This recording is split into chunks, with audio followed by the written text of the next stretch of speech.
Remember, folks, here are the following things you could be doing while not listening to this video and listening to this riff. Because you know it's a riff. It's a mic and fic. You know I'm going to make fun of it. You know I'm going to complain. You know I'm going to tear it apart. You know I'm going to riff it. You know I'm going to point out all the plot holes. You know this. You know I'm going to be doing this.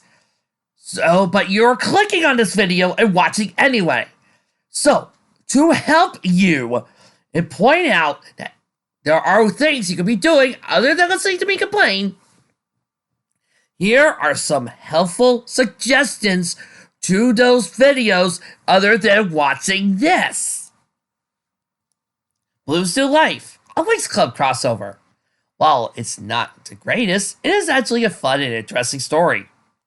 DuckTales, 20 years later, which will allow you to fill that hole in your heart after DuckTales 2017 ends. And many, many more that are on my playlist. But if you're going to stick around, remember, you chose this, which gives me full opportunity to make fun of you. For the rest of you, welcome back to Darkness of Dimensions by Mikey. Act 16. Stop what you're doing! Okay.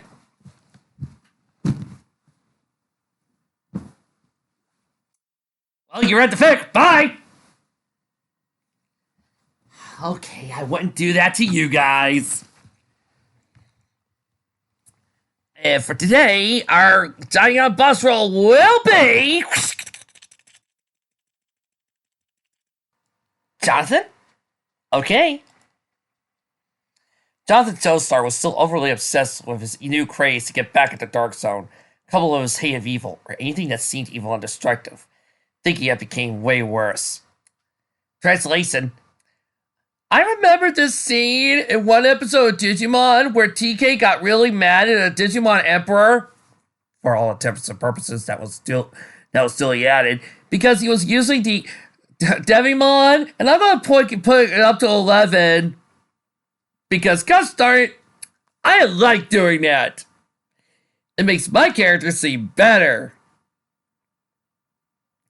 He lay awake all night, dreaming of you. Outraged that none of the others shared his theory, and suggested he let it be, not even his own girlfriend. He couldn't believe what he was about to think next, but he actually took a chapter from Davis's old methods. If they won't help me, I guess I'll have to go out alone. Somehow I'll find a way to prove that Oedipus is up to no good. Who knows? Maybe I can convince the Dark Angels to be such whiners and man up for once. Yeah! I love how Micah thinks that nobody around here thinks that these guys are whiners, when they so totally are. Only people who think like Micah would say, they're not whiners! Which, I have to say, if you think that these Dark Angels are in the right, hand over your man cards. You obviously don't deserve them. And for you ladies, hand over your women cards. You don't deserve them either. Yeah, both of you. You don't deserve to be awesome men or women. Only problem he faced was actually how to pull this off. He doesn't see Dark Angels when they are about. He remembered. Dark Angels were drawn to levels of darkness like insects, were attracted to sweet scents. Remember that Ken's D3 had some dark energy from the Dark House in it. But he knew that only Ken could unleash it. Somehow, I have to convince Ken to unleash that energy, he thought. Then Davis will appear, and I'll act like a jerk to everyone again. Then we can get a double dose of proof that he's being manipulated. You know, again, I can't disagree with TK here. I mean, Davis continues to act like a jerk. Why wouldn't we think he's evil? And no, just because others are acting like a jerk either, it's no excuse. Kari lied awake in bed too. Ty had spoken to Matt and revealed TK's obsession and his new hope to confront the Dark Angels. Kari hated when Jonathan got overly obsessed with safe for evil things. He didn't want to begin to think what would happen if Jonathan went over the line and actually tried to attack the Dark Angel. But then again, she knew that Jonathan wouldn't see the Dark Angels like she could, and certainly had no powers or abilities to even make physical contact with them. She didn't even want to begin to think of the horrors that would happen if Jonathan became capable of assaulting the Dark Angels. Well, saying that these Dark Angels are a bunch of whiners, I can imagine it'll happen like this. Lightly punch. Wee! Wee! Wee! Well, once he had seen to her visit to the Dark Zone, those angels had to be capable of powers unmatchable, despite their holding it back. Yeah, like how they stand around and look intimidating. The Dark Angels themselves seemed angry enough, as it were, for when the Dark was destructed by dismissal of sources. Yeah, because Mike had totally described that. Especially Davis and the others, when the forces were to relieve them of their past times of darkness, a betrayal that led to their deaths. Davis, she said to herself, Mr. standing in darkness, glaring angry at her. Well, at least try to talk to him. Don't warn him about what's going on. We're talking what got him on. Try talking yourself to sleep, she groaned. Carrie lay back and thought over. Had to talk to Davis, she decided. But how am I going to get his attention? Flash him. This she thought of Ken, and what happened on the same idea Jonathan did. Next morning at school, no. Replied Ken, I won't do it, that's final. But Ken, protested Kari. No buts, sneered Ken.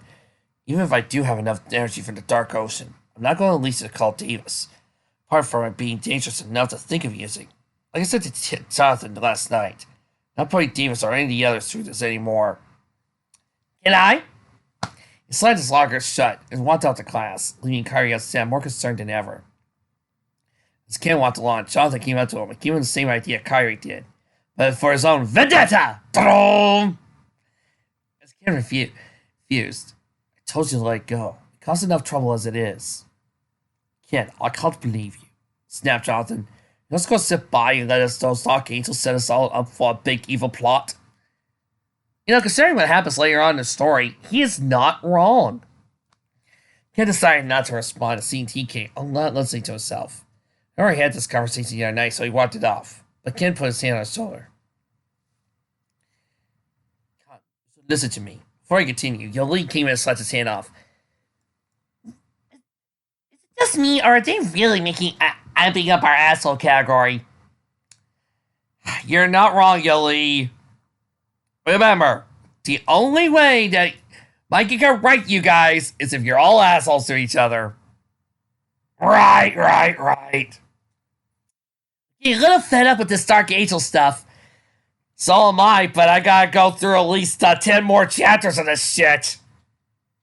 But no buts. We're all trying to leave it behind us, so should you. Again, I would, but unfortunately, they chained me up here. She and Ken walked out to class, leaving Jonathan outraged, but he wasn't willing to give up. Somehow, there had to be a way to make that confrontation. Expose the Dark Angels as the monsters felt they were. In the field air, it was nighttime! And you and Watson and friends had done a lot of traveling! They collected only a few shards of the jewel! Now they were assembled in small blacksmith huts about to sleep! But none of them seemed really tired! I'm sorry about the loud noise, people, but Micah has tried so hard to jackhammer in the Idiawasa segments, it's getting louder and louder. Oh god, you brought in the backhoe.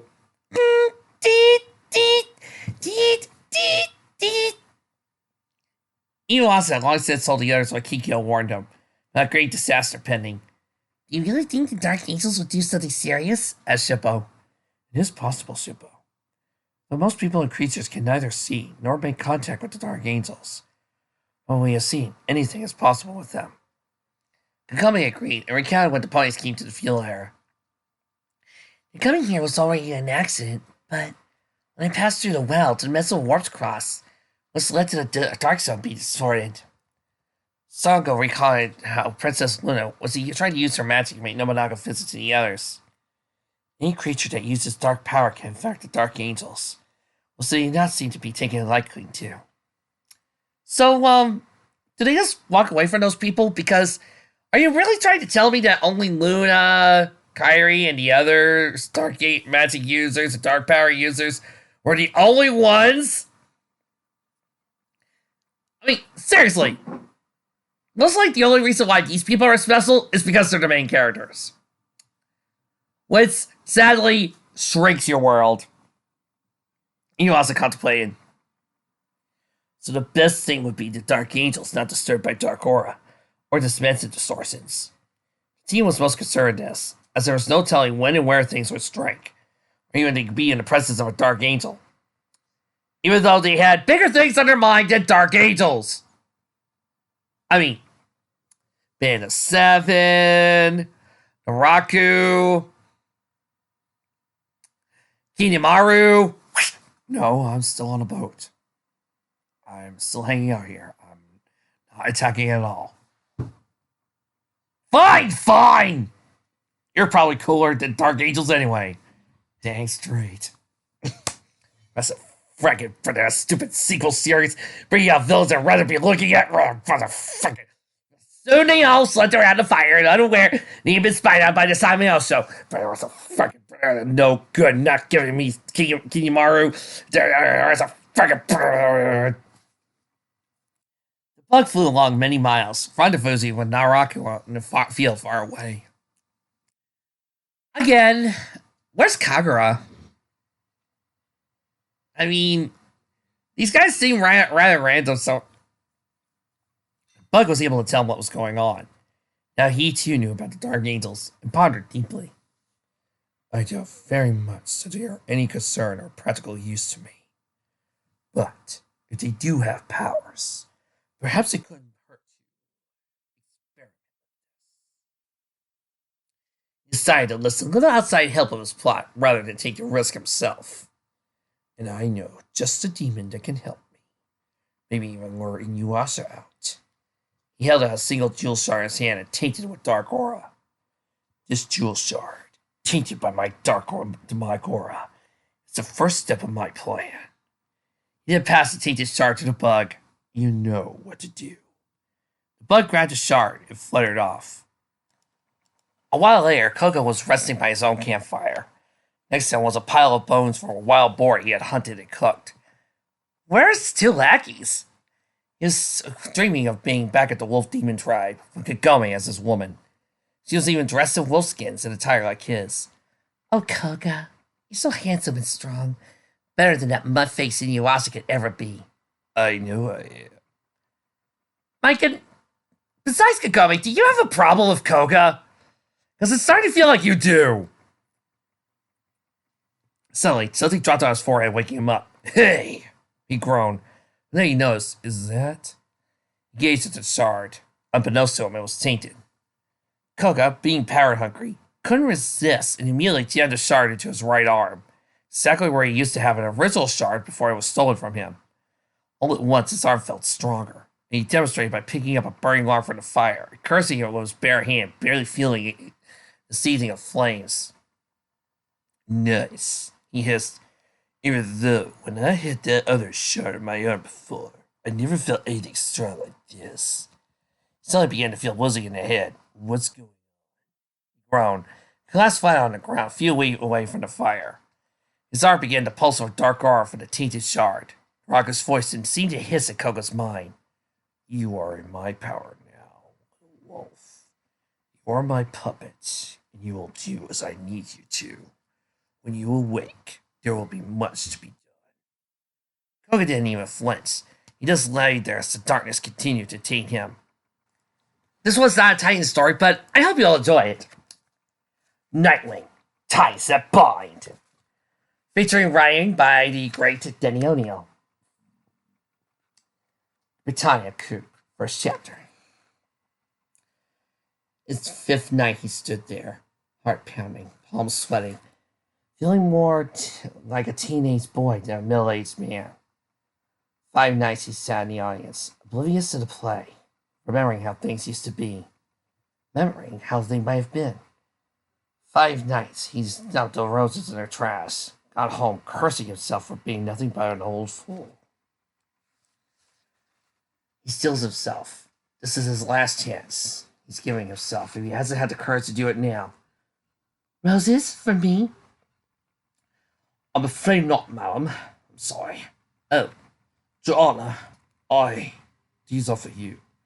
The man runs, feeling himself to be Alfred Pennyworth, holding a bouquet of flowers as he gives it to a blonde woman. Alfie Pennyworth? The two embrace, kissing each other deeply. You're just as beautiful now as you were all those years ago. Flatterer, how many years, Alfie? Too many. Do you know all this time you're still the only one who's ever got away with calling me Alfie? He was to tease you at first. Then it sort of stuck. Did you really mind? No. She could have called him Fido and he wouldn't have minded. What a lovely place to be staying. You must be doing well. Well, I had a well-paying job, but I haven't had any time to spend money. You could say I'm marking time now. Looking for an opportunity, I saw your name in a newspaper review. Butler to Gotham City's richest man, indispensable aide to Batman. He never thought he would describe it as a well-paid job, but he never thought he'd quit either. Only Bruce Wayne himself could have made him do that. What do you think I'm doing? I have to stop Benedict ASAP. People will die if I don't. And you might die if you do. This, I've never questioned you before, nor have I for one moment been disloyal, but I will not be part of your self-destruction. If you do not obey the doctor's orders and take complete rest until you are well again, I shall resign my post. But Bruce Wayne never obeyed anything in his life, except that dark inner force that drove him ever on, and now drove his loyal servant away. Alfie, you're not listening. Oh, sorry. I was saying I never made it big the way I wanted. I'm still acting close. Only I'm not doing that anymore. Now I play her mother. Years tumble away as if they would ever were, he remembers. Dead, Juliet, but my love will last forever. On a stage play years ago, Albert Pennyworth gives Juliet one final kiss. The two stage-struck lovers who thought their every dream was coming true. And he knows she remembers that, too. How could either of them ever forget? Thank you, Alfie. It's been lovely, but I have to go. Johnny waiting up for you? Johnny Darlington, a cost mass. A year after they were married. A year after he left London for Gotham. I'm sorry, I didn't know. It's a long time ago. Now I really must go. Derek will be worried. Derek? My son, he was born not long after Johnny died. Tell you what, why don't you come around for dinner tomorrow? You can meet him. Our place is modest compared to this, but you'll be more than welcome. Thanks again now, Alfie. You was lovely. The glow in his cheek is echoed by the glow in his heart. Something long dormant is awakened. Yes! He shouts, and the bellhop can only smirk as Alfred proceeds to readjust his tie and goes back. Night, the city of London. A grappling line launches itself to a city, and a certain costumed individual swings through the air. Guess Alfred figured there was no point trying to hide his tail from the world's greatest detective. A blind man could have followed him here. A month in the Bahamas, and the entire cruise on a Soviet icebreaker, then back to London at a 5-star hotel. Of course he knows Bruce has too much respect to him to even try to find out where Alfred went. But their unspoken code doesn't bind Nightwing. Nightwing lands to the ground. He continues to watch. I had my power book into the main hotel. Looking at it. According to them, Alfred's been here since he got to London. Room 1001 ought to be right around here. This'll be a surprise for the old convention. What? Dick looks down and sees somebody robbing a man's bags outside the hotel. So, seeing that happen, Dick swings down. His crime-fighting instincts never once leaving him. Nutty chaps! Get out of our way! Dick swings out of the way of one of their canes. Violence, chum. Only begets violence. And Dick kicks him hard with one of his feet. That's my canes! Disturb it! Nice work, pal. Dick pulls up on his grappling line, swinging back into the city. Hey, you both stick it out. The police will want to question you. Great. I'm sorry, sir, but our record saw Mr. Pennyworth just a week ago. But you can't doubt. The bookie service said he probably wasn't updated, sir. Mr. Pennyworth paid cash, and I'm afraid he left no forgery address. Nightwing, now Dick Grayson, continues to talk to him before leaving, his ponytail swinging in the breeze. Wasn't expecting this, but the old fox did deliberate, just in case Bruce did come after him. Looks like it's back to square one unless... Indeed, I do remember him, a most fastidious man. Had comments to make on almost every aspect of our service. No one guest I've ever known to fill out an in-room questionnaire every day of his stay. Yeah, Alfred can be a little fussy. Not at all, sir. He was most helpful. He was a person looking after someone who's obviously seen life from the other side. So many well-off people are so mean, you know. Mean? Dick sees the bellhop holding out his hand. Oh, of course. Suddenly, Dick slips a tip. Of course, some are meaner than others. Dick slips another bill. Thank you, sir. Why don't you come back in an hour when I'm off doing, and we'll have a little chat. Elsewhere in the hotel room, Alfred continues to look out the window, thinking. After all this time, it's like a miracle. He's sure she felt it too. He could tell perhaps the future might not be as bleak as he had begun to fear. Then he realizes he's never actually seen me married. Stupid! But certainly she would have told him, wouldn't she? She's still using the name Forsyth. Ring. Mr. P, Bob here. Up to the docks. What? How are you? Fine, with a livery car to our little arrangement. I thought you'd like to know someone's to be after you. Yank, about 21, good looking, black hair, seem nice enough, but you can never be too sure. No, Bob, you can't.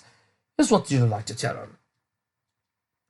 Her apartment is small, neat, tight, the kind of place he might have ended up spending his life in, the one for Johnny Forsyth.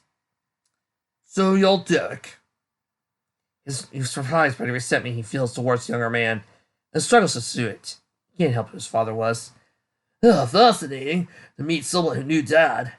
I was only a week old when he died. My God, this is probably the most English accents I've ever had to pull out in a single story. I'm afraid we were hardly the best friends. Mom told me about the fight. You see, the thing I'm proud of.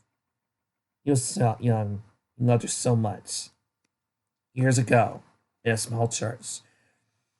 Do you, Alfred Pennyworth, take this woman, Joanna Clark, to be your lawful wife? I know!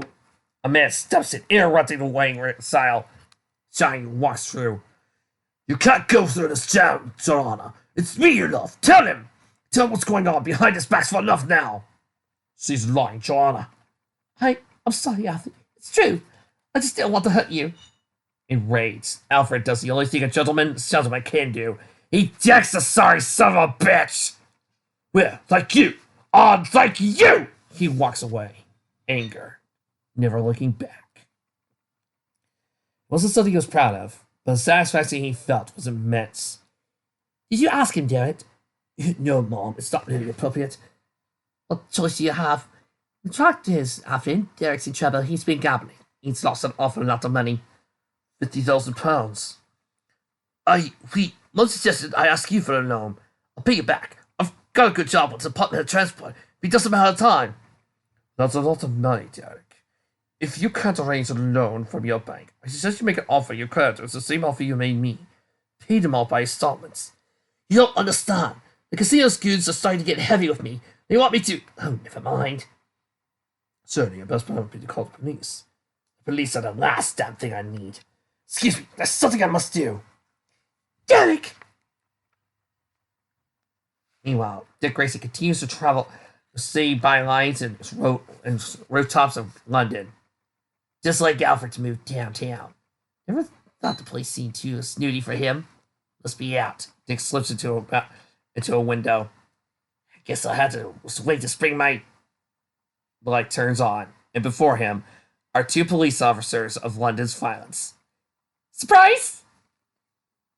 I feel sorry for those police officers, I really do!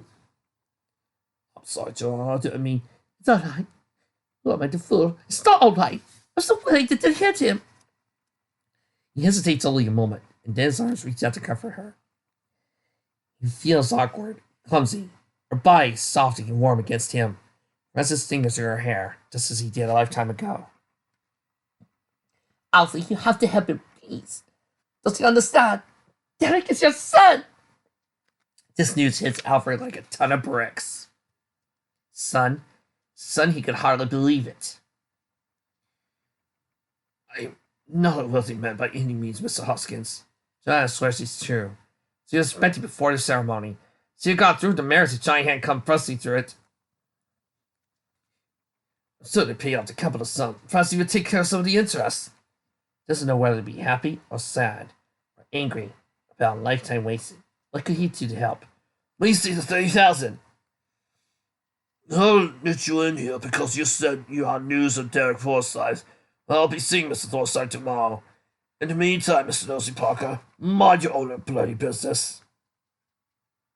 Certainly, we can discuss this like reasonable men. There's nothing to discuss. Throw him out and make sure he doesn't come back. His every instinct tells him something is seriously amiss. But now isn't quite the time for figuring out what. Hop in, you old coot! The two men lead Alfred outside. I'll give you a face full of fists and you're on your way. He was never one for violence. He'd seen its ugly effects all too often, too close at hand to treat it lightly. But the Batman always made sure that bullies got their due. Oh! Oops, excuse me. Tripping over one bully, Alfred throws both of them into each other. I wouldn't go in there, sir, Alfred says, fixing up his little button here like nobody's business. They cheat. What did you suss out about Hoskins? Nothing at all, Duke, just a butter getting sloppy. We don't need any trouble, Hoskins. This operation is going off unparalleled smoothness. Do you understand? Of course, sir. No, nothing to do with our plans. Better not. Too important to us. But the country is set for us to fail. I'll be seeing you upstairs on the Duke. No one disturbs us. And if any more skinny old men come, send the cops. Albert goes in and gives Joanna another kiss outside the theater.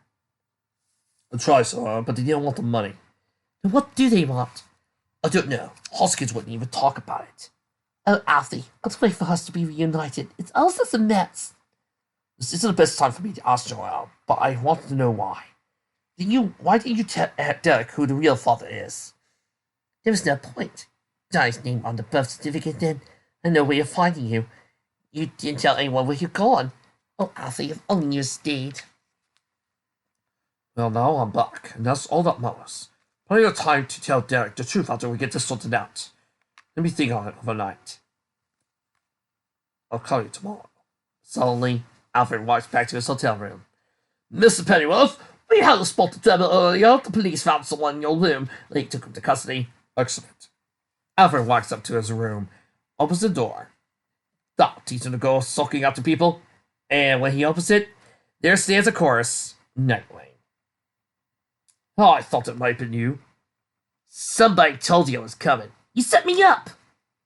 I knew they wouldn't have had you for long. No thanks to you.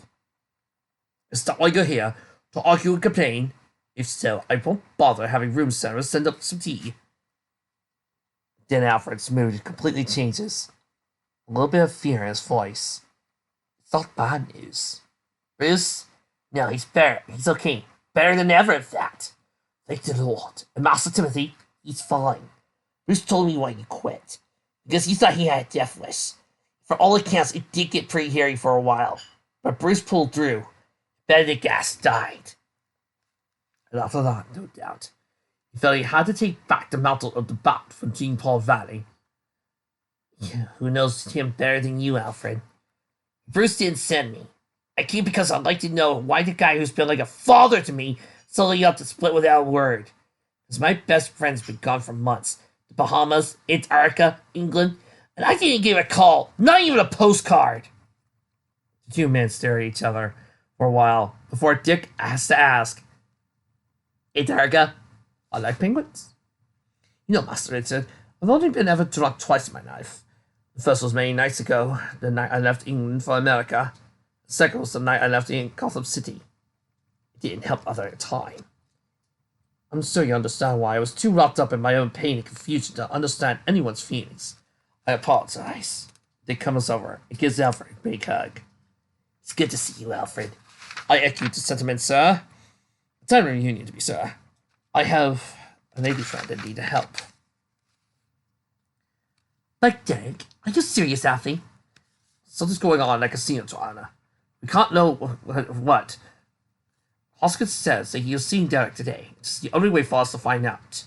Is he be okay? Trust me, I have a friend who knows about these things. Let's make sure he wears his flat when he leaves work. I still have always trusted you, Alfred. Shouldn't I? In response, Alfred once again gives Joanna a kiss. Stopping there, because I like making you people suffer! Meanwhile, in Jump City, there's an electrical fire. The Titans are doing what they do best, saving the day. And we have a contradiction within the Story Zone's universe. And apparently, despite the spirits couldn't appear on screens, Tero's still able to see them. So they can't appear on screens, so long the people responsible for it see them. Right. Starfire, everybody notices that Beast Boy is standing there. Beast Boy for a few seconds actually shows some emotion and maybe, just maybe, a little bit of compassion. Cherish that moment well, folks. That's about as much capacity as you're going, Mikey. Fire collapses, building collapses, and we get to Mikey's favorite cliche, dead babies. And Starfire feels bad. We all know that if All Might was here, he would have saved everybody because that's what All Might does. With a smile on his face. And he would shout, I am here. Raven sees this, and she says what we are all thinking about Beast Boy and the Dark Angels in general. How they're fucking cowards and an asshole. I think we all agree to that. And even though Beast Boy is trying to argue, I'm just a shadow, I cannot touch things, I would like to remind you what they do with dark energy. Okay, I want to remind you this. They steal dark aura from around the place that they are. They slowly suck it up. Apparently, this dark aura allows the heroes the lucky breaks they need to win. Apparently, when Beast Boy, Davis, and Spike drink up Dark Aura, they drink up bad luck energy and bad emotions. That is what they said earlier. They said, we suck up dark energy from around the area. Bad emotions. Do you guys know when you get lucky breaks? Why do you guys think you get the victories you need to win a battle? That is because of us. That is what they said last time. That they suck in dark energy. They, of course, do suck indeed. But still, they draw in dark energy from all around. In other words, Beast Boy, being the guy who sucks in dark energy, could have stood to the sidelines, suck up the dark energy, and made it so that the bad luck that happens doesn't happen. If that is not possible and Beast Boy is just a shadow, then what is the dark aura? Is it bad emotions? Is it sad feelings? Is it broken hearts? Is it bad thoughts? Is it evil? Is it bad things? Is it just darkness in general? Is it evil? If it is just also bad luck, then congratulations! You could have done something, Beast Boy. You could have stopped the building for collapsing by making sure that the events didn't happen. If not, then you truly do nothing. Then just sit around and suck in this dark aura all around you. Which means you are evil. Yeah, you are fucking evil. Because you do nothing but stand around and watch people die. And last I checked, that's fucking evil. You're even worse than the Joker. Because the Joker does shit. Oh, and by the way, about that whole entire no interference clause, I had to ask, what do you call sucking in dark energy that allows the heroes to have lucky breaks? What do you call that? I'm curious. Please define how that is not interfering. Because apparently, you're giving the heroes the lucky breaks that they need. And Tara watches and hopes that everything's gone and won't go bad or around the worse. As well after dark. Meanwhile, back in Equestria, Spike goes on about collecting Dark Aura. Whatever that is! Because apparently it's not bad luck energy, it's just dark. Like, how much more black could it get? The answer is none. None more black. Oh, great. Are we getting that desperate? No. We've never used the Spinal Tap reference in this entire series before. That's because we only know the one. Right. Glow came from the western section of the castle. Falsefield? He wondered.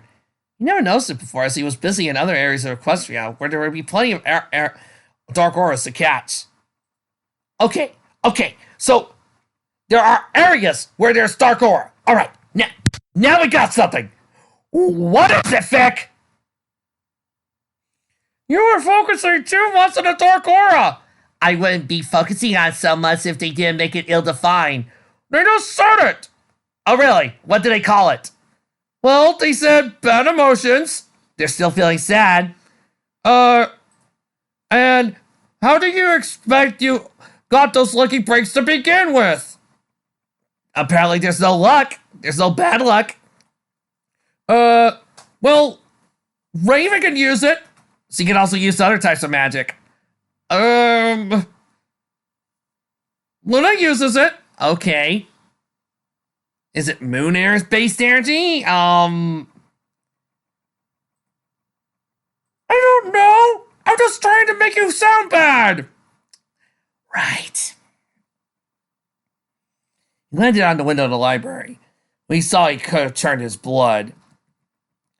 Twilight was still working on her project. Go, Twilight, go!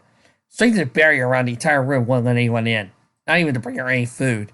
So he merely teleported dry fruits from the castle pantry to herself, which made her habits even more unhealthy. What's wrong with dry foods? I mean, sandwiches are good. Then again, looks well enough to tell us he wasn't well. May and Tally were not only tangled and messy, but her light of color was a tad paler from her lack of sunlight and proper eating for all that time. Oh wait, I forgot. This is Maiken. As far as he's concerned, the only way you can properly eat is if you had meat. Meat? Yes, I think it's going to work. Here's the light of the full moon, realigning the transcendental wirings, most important. So he held up a flash of sparkling dark powder. It was almost seemed frightening to look at. Powdered darkness, extracted from bits of dark aura, combined with air seeds of light, fine to be infused with the mirror. How do you make powdered darkness? Again, I wouldn't be so obsessed with this if the Vic wasn't obsessed with this! I'll dispel the dark angels. Dispel the dark zone. Free the dark angels! Everything will be happy again. Good. No, I'm not gonna do the happy thing about Twilight being mad. I don't see the problem with wanting to save people! Because I, unlike Maiken, am not a heartless freak. Mike was horrified. Not by Twilight's insanity, but he knew fully well what he was doing was dangerous. You know, the Dark Angels just proved they would let a baby die in the fire if they could. Why do I not doubt that he would see this is insane? So there was a huge glow of light around the barrier, bright as daylight. What's going on? Spike asked, even though they couldn't be heard. Suddenly the barrier ceased. I forgot what characters I was using. The princesses, Celestia and Luna, appeared in the chamber. They looked pretty cross. The barrier's gone. Twilight's other friends and Sasuke busted in the door. Chester, what? We've been told what you're up to, and we have come to stop you. Your little project ends here and now. By the way, Celestia and Luna, I am so glad you two decided to stay. Oh, I'm just enjoying watching the show, watching all these other people take the role. Indeed, it's quite an entertaining journey. Thank you, your majesties. I'm sorry, Jester. I had to tell her, said Sasuke. There's no need to apologize, Sasuke, said Luna. You've done the right thing. Yasuo stepped forward. Give us the power, Jester. No! Snapped Jester. Can't you understand what I'm trying to do here? Celestia wouldn't hear of it. Grabbed a jar of unstable power with her magic, levitating right before her face. Amazing. So you never actually seen such a mixer. None of this. This stuff is highly dangerous and will not let you have it. But there will be no argument, ordered Luna. What you're doing is highly dangerous, unsuitable, and highly improbable. Unsuitable for who? Unsuitable for minors? She pointed at the mirror gate, and Jester saw herself for the first time. She guessed what she saw. Jester, we're worried about you, said Keyleth. Yang agreed. You've been cooped up here for so long. You need to stop this project. I can't, cried Jester. Really? There's no punctuation here? What can I say, guys? This is what you gotta deal with. Ugh. I want to help the Dark Ancestors, and I have a means to get into the Dark Zone. Spike had heard enough, and he spotted Rarity. He could remember he could at least communicate with her. So he dropped down in front of her. The Fox! She gasped, Spike. The entire room asked with gasps of legion anxiety. Spike, cried Vax. He's here? Where is he? I want to see him, wailed Ruby. Wait, said Luna. She could see Spike as well. Remembering a trick she tried before, she cast a little of her own dark magic on him and made it temporarily visible to all. Everyone got in awe. That is freaky, said Sasuke. Normally, Spike was against being seen. It didn't like it when his magical body was compromised by other forces. But this was a full emergency. He felt like he was acting in the right. Spike ignored the others and marched right into Twilight. He would have practically struck her across the face with the back of his claw, worried for the fact that he couldn't touch her outside of darkness. And now, I hope you don't mind, Spike. Go ahead. To read this in the appropriate voice. Twilight! We made it perfectly clear to you we Dark Angels was to be left in peace. We don't want your help, so stop trying.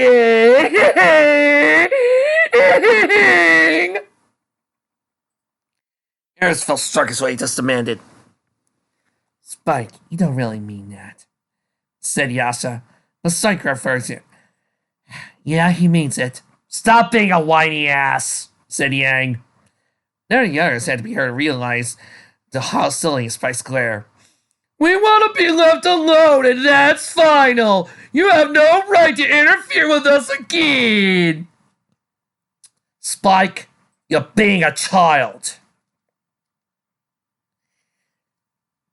You're the one responsible for sending me here to begin with. Who are you to tell me how to spend my eternity? And again, who are you to tell others what to do with their lives? Are they not good enough for you? Yes! If you're living in a boring hell zone, then yes. It's not good enough. If it's living in some drab, dreary hell zone, then no. I'm sorry, Myken, but no. You might think it's good for you, but you know, other real people don't! Hell, even you yourself admit that you want to be free. You like going to Anime North, and you're mad that it got cancelled. So this just proves that this little zone you set up, this little place you have, it would be a hell's for you.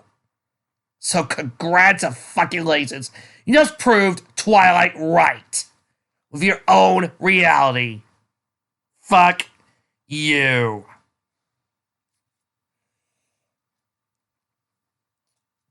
Spike, they're only trying to help you. Exactly. Spike, can't get it. Working all this time, and now I have what I need. It's set to the duck. No, it won't work, snarled Spike. The Dark Stone isn't some kind of magic spell you can dispel. It's a dimensional afterlife. And it's already suffered enough thanks to all the distortions and dimensions as is. Wait.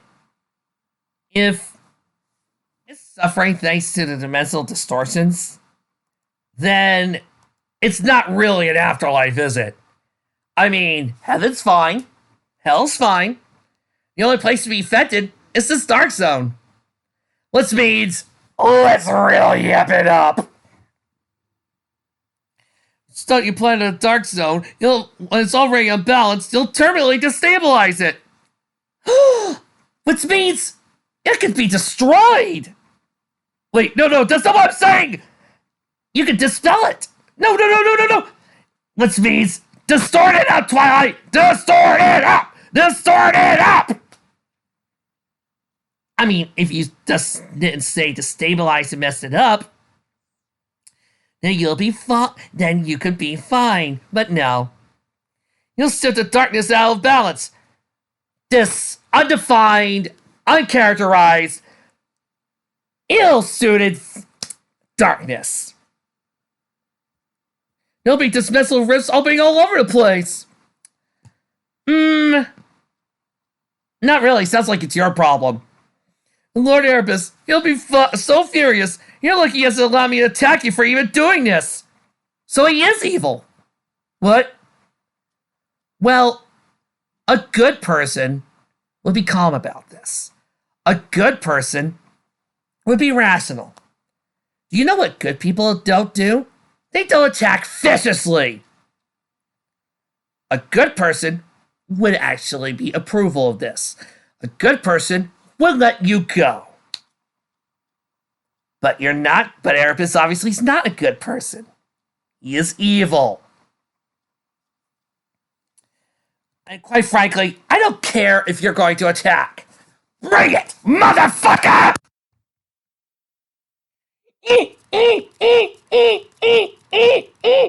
Yeah, I thought so. Boot! Call me when you get a backbone. Or anyone else could say anything. A portal appeared below Spike's feet, as he did not conquer himself. Uh-oh. Fell right through. Oh no, poor Spike. Rarity wasn't hurt. Vex wasn't hurt, but very upset. But now was episode of Twilight. See what I mean? Said Jester. I have to do this. I have to save him and all of them from the darkness. That is out of the question, even though we just saw that there are problems. I'm taking this and placing it somewhere safe until I can figure out what to do with it. She then turned and cast a magical barrier over the mirror itself to block it from being used or touched. Chemistry, strats, and everything else related. They were all blocked up until Twilight could come to her senses and abandon her project. Jester was most upset, but the Jesters couldn't give in. One could miss the others. The old Charles was keeping watch over her, trying to snap her out of set. To which all the others agreed, especially Sasuke. Then the two others vanished, talking the other dark power with them. Twilight moved towards the mirror. She was able to touch the barrier harmlessly. It was like trying to get through, but striving with tough rubbery surface her own magic can dispel. She flopped down and hung low. Jester, said Yasha. Jester hardly moved, couldn't make a sound. Getting excited, walked over to her. Come on. She said, helped her up to her feet. Jester didn't seem to put up much of a fight. He came quickly out of the room. Everyone else promised to keep OSIR, if necessary. Sasuke changed instantly into a Night Watchman uniform. No one's going to get past me. He instructed him off, but here he was. Vex also looked deeply upset, entirely different reason. You gonna be okay, Vex? Asked Keyleth. Yes, she replied softly. Perfectly fine. No need to worry. Everyone else felt it was going to be a long, difficult night. But one thing no one noticed, even Celestia nodded. She brought to the mirror gateway and all its mechanical functions. The solar panels were still absorbing power from the moonlight as it shone through the open windows. Can solar powers even absorb moonlight? Okay, I looked. There are two conflicting reports here. One site I looked up from the AU from Australia says no. One site I looked up from India says yes. The Indian site says that there's going to be a loss, while the Australian site says no. So, it's give or take, it's 50-50. In the Dark Zone, Spike landed on the dark sand by Lord Erebus and his sentries. The sentries are asked to bring Spike back when he discovered allowed himself to be struck by magic. Scenes by so you could not see him before. You got to explain in the door, hissed one sentry. No fooling while you're meant to be hiding at all times. Hey, wait a minute! What about the other two losers? Erebus husked him. There's no need for hostility. I trust he has a justified explanation for his recklessness. Spike told his story, and Twilight's attempt to infect the Dark Zone with her magic, hoping to dispel it and supposedly cure the Dark Angels of their darkness. You know, Erebus, if you weren't evil, why not jump for joy at this idea? That if she could, she'd be saving your friends, your people, your children, Isn't this like a guy having a place that's full of people that are sick and being told that he could cure them all and saying no? You sound really, really like you're trying to keep all this for yourself. I see. Before you can question any further, Beast Boy returned from the Titan's world and peeved. Draven tried to stop me from leaving. I told her off. Erebus sighed. Not Beast Boy for staying out of sight like he was supposed to. But he was seen. He just said he was saw. But the Phantom Mortals are questioning the Dark Angel's privacy, as well as their existence. Like any normal person would. Darkness is shifting once more, cried Erebus. Suddenly Nobunaga, who was meditating before, woke. No. Dude, what's wrong? Asked Beast Boy. He inspired great sorrow. Davis was still on his bouts. Nobunaga was panting stress, clenching his chest, almost in physical pain. Of course, was not possible. But he's being in pain. Yeah, but it's not possible. But he's right there screaming in pain. But it's not possible. Methinks you don't know how words work. Hold it once more. What? Why? What happened? Asked Spike. Nobunaga dug deep through his memories to explain as he saw it. Played out the possibilities from outside his point of view. Meanwhile, Princess Tsuyu and Lord Kimo. Oh, for Pete's sake! It's not working! I don't think it's going to fit! Bits of gold, flower baskets, little monkey, yada. And then somebody starts screaming about the wolves. Nice puppies. The cry of wolf was easily believed. Especially when the people could hear the faint yet distinct sounds of wolves howling in the distance.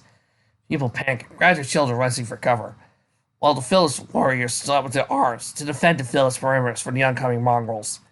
Wolves put up a vicious fight, but the warriors managed to slay them easily, and the remaining wolves held like a single mare. Yuasa and friends were close by their way to the fields. How did we get here? Luck. You see, Simba says, this is a real plot convenience. When he heard the wolves, listen, recognize that sound. Those are Koga's wolves. Sound like Sangafell twits our cheek. Miyoga. She swatted him. Like even until it presses me without succumbing to injury. Miyoga, what are you doing here? Asked Kagami. The poor little flea straightened himself out and hopped on Kilala. I was passing through the fields when I noticed a pack of ravenous wolves headed for the nearby village. Princess Tsuyu and Lord Kimo. Oh, for Pete's sake! Wolf demons raid and hound on helpless villages and victims, said Sango. Something in Yuasa snapped and he dashed off. Yuasa! There's no point, Kagami. If Kogo's wolves are involved, then Kogo will be there as well. You know how Yuasa feels about that. Protect the Lord and Princess! Why are we even being attacked? Don't worry, I wouldn't do that if I were you. The royal looked up and saw Koga, standing on the thatched roof. He looked pretty mad. He didn't even look like himself either. His eyes were black as night. So, shouldn't he be succumbing to the Dark Angels then? Because, that's exactly what you said earlier. When you described the Dark Angels. But then again, like I said, it's anime. It could have been anything. Scratch marks across his face. His right arm was shining under the dark aura. Tsuyu was over fear with sight of him. Her husband held her tightly, doing his best to be brave for her. Who are you? What is it you want here? Koga just stood where he was, hissing and sneering, while Naraku's voice echoed his mind. Destroy them all. Lure out the Dark Ones. Koga couldn't seem to resist the force at all. He growled viciously and leapt at the roof to the ground, and soon began to attack the guards. Stop him! The guards all rushed Koga with valiant effort in mind, but they, of course, were no match for against the power of the sacred jewel shards. Koga slaughtered those poor men and shattered the weapons that were made of paper. Blood gusts and corpses laid around, most of the horror of the princess. The remaining guards were starting to fret, and worse, the wolves were still glaring and growling. Stay back. Koga sneered at him. You have what's left.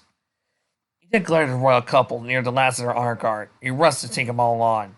Stop! Thundered Yuasa. He looked right in at Koga and gave him a hard bastard of fist on his face. Goryasa, said Tsuyu. Kero. The rest of the team rushed up, and the wolves growled out, frightening Shippo. You sure look angry, he whimpered. Kagome saw Koga, but she could also see he didn't look himself. Ah! So he guessed she looked straight through him. Yuasa, he has another secret jewel shard in his right arm again. Ugh. Scott to Yuasa. So you swiped yourself another one. No excuse for you slaughtering those innocent people with your pack of mongrels. Rather than being his usual insulting, snarly self when faced with insults, Koga merely growled at him. His eyes went from black to red. Whoa, what the hell's up with you? Asked Yuasa. Roku grabbed his staff, sensing there's something off about Koga. So the incredibly powerful and weak hunt. Kagami confirmed this once he began to sense something wrong with the shard in his arm. Shard, it's tainted. What? Tainted? Called Yuasa. He turned to face Koga again and saw the dark aura glowing on his arm, was displaying Koga's unusual, more violent behavior. Where'd you get that shard, Koga? Koga did not answer. Instead, he roared and charged forth at great speed. Yuasa barely left away in time as Koga punched the ground, making a huge hole. Yoga leapt up on Sango's head. He's under the influence of a demonic power. It'll be useless to try and reason him, I fear. Yuasa had grabbed for his sword. Fine. If you won't back off, I'll just have to kill you. Wait, can't I just purify it with my arrows? We know, but it's gone forward for the plot.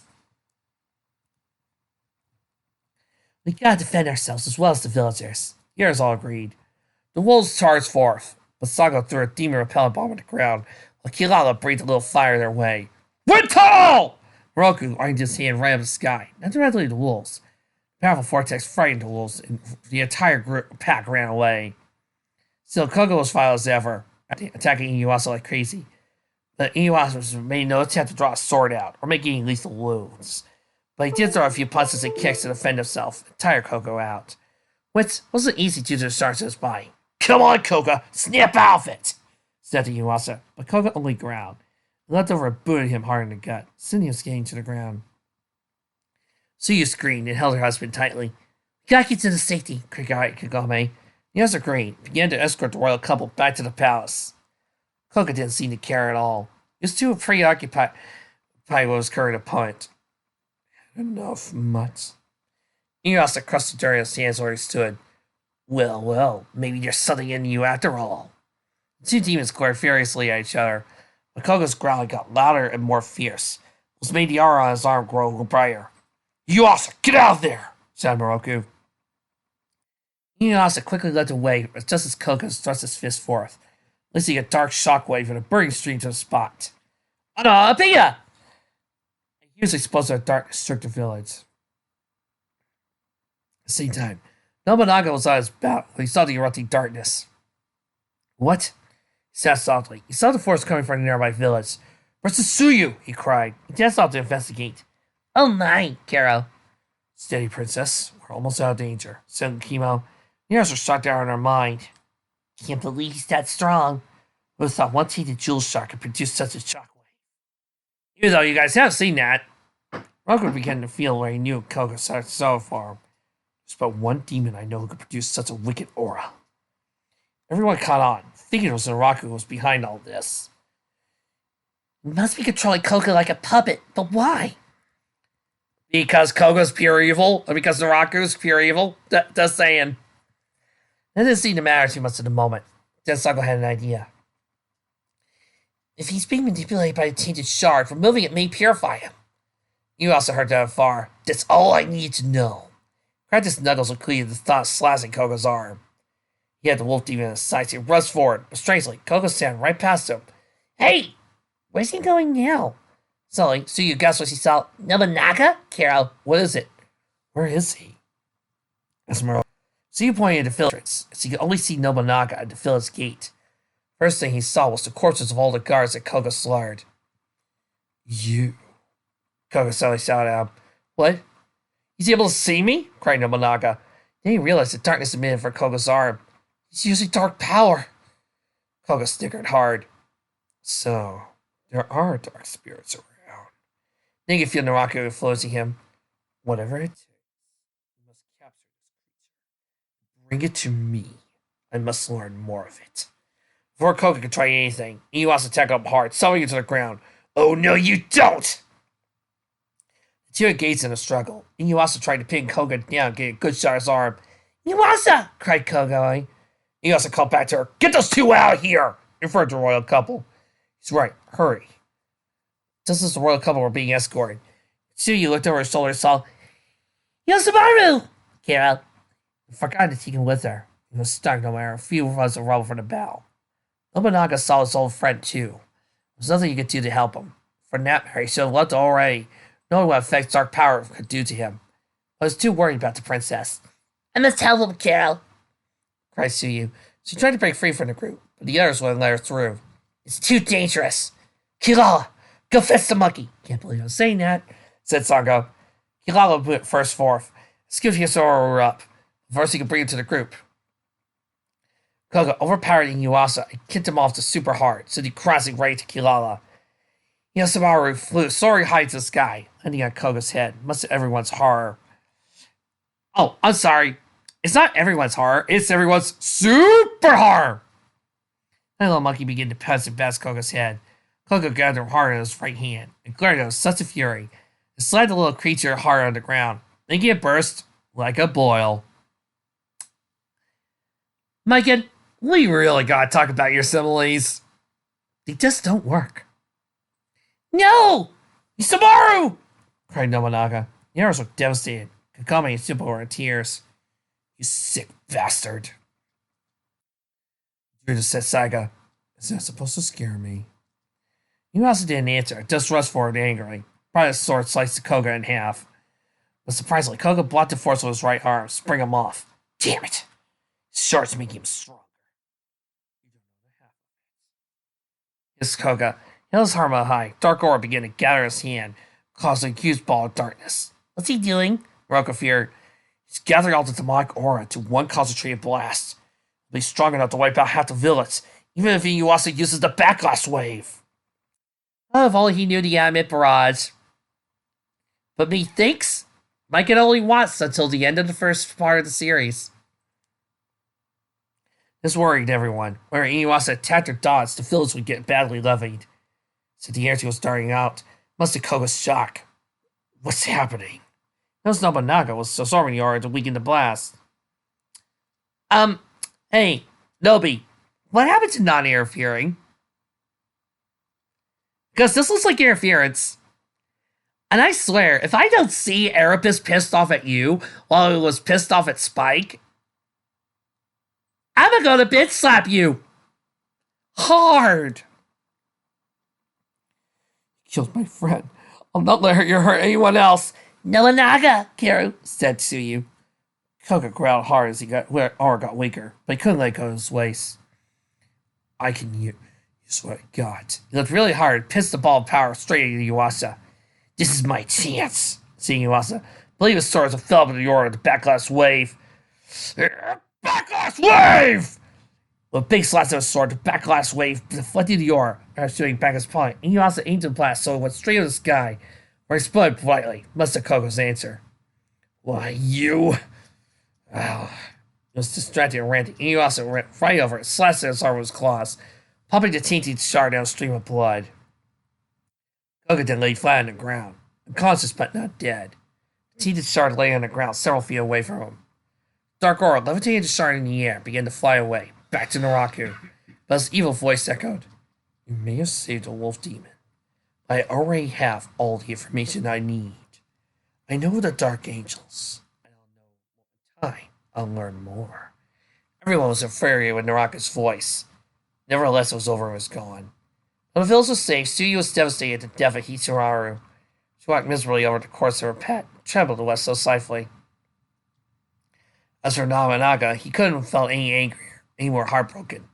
He was a spirit, he could still have such emotions. Yoshamaru, he muttered softly while quivering. The others all huddled around the princess to comfort her. Suddenly she looked at Nobunaga and watched him disappear into the portal. Nobunaga. Carol, he was already gone. Sorry even more. Sorry, princess. Said Kagome. She was heartbroken. Hisomaru was so cute and cuddly in life. Yes, we feel so bad for this guy that we've only seen for about, what, a few days? Let's make friend Carol. Let's smart guards and let's a sweet pet. I see everyone I care for seek to meet with you. There's nothing more I can say. Koga suddenly came to. Ugh, what happened? What am I doing here in this pitiful village? He groaned as he sat right up, holding his aching head. There was a streak of blood on his arm. Sorry didn't hurt too much to his strength. Whoa. Ooh, that must have been some fight I had. He noticed Inuasa and the gang ahead of him, all mourning the loss of the little monkey, as well as the guards. Also noticed Inuasa's bloody hand. He put two to two together. That really been no good. Hold it upright. Inuasa. Everyone turned. Koga! It's cracking on me. So he finally got up. See the cold glare in Koga's eyes. Everyone knew there could be trouble. Oroku stepped forth. Koga, all will be explained. But I cursed a mourning elegy for fallen soldiers in the town. I advise you remain calm. Koga was usually not one to care about what he regarded as trivial things. Fine, but only for Kagome's sake. Kagome smiled at him. Was making a smile at her, much to Inuasa's annoyance. In the dark zone, do we have to? Nobunaga clenched his fist. My poor little Hisamaru. Destroyed before my eyes in that dark aura. I soared once more. I don't know what could have happened. So you have limits. Not very strong, are you guys? The others felt sorry for him, and the Erebus felt worried. Nobunaga made himself seen back then. He was absorbing dark aura to try to prevent trouble. Was this what exactly the Dark Ace's priority? So, let me get this straight. Dark demonic ball of energy. Perfectly fine. Standing around. Perfectly fine. Trying to save a baby. Nope! Not doing it! Nope. Nice to see where your priorities are, Erebus. Everyone's out there trying to get us. What are we going to do? Simple. Give up. Project, you look like you've been stopped. Don't listen to them. We ordered them. We warned them, threatened them. Well, maybe we haven't threatened them. Nope, you did. You have. All of you. I understand your worry. We tried to worry your laurels and tried to continue our peaceful ways. Except you're taking random people. You insult. You berate them. I love how this is. It's not our fault you're attacking us. When this is the last chapter, you spent the entire time insulting, mocking, treating them like shit. What? Did you really think nobody's gonna fight back when you start calling them worthless, evil, and cruel? Oh, we shall do nothing. But the morals we have faced make any attempt to desecrate us. We shall do the unthinkable. Yeah, tell me, where does Naraku fit into all that, buddy? Because it seems like Naraku is the one who's doing the worst. Yeah, everybody else is trying to help you. Naraku wants to use you. I'm sorry, but Naraku's more threatening here. And apparently, I hate to think what would happen if somebody put a reverse on it.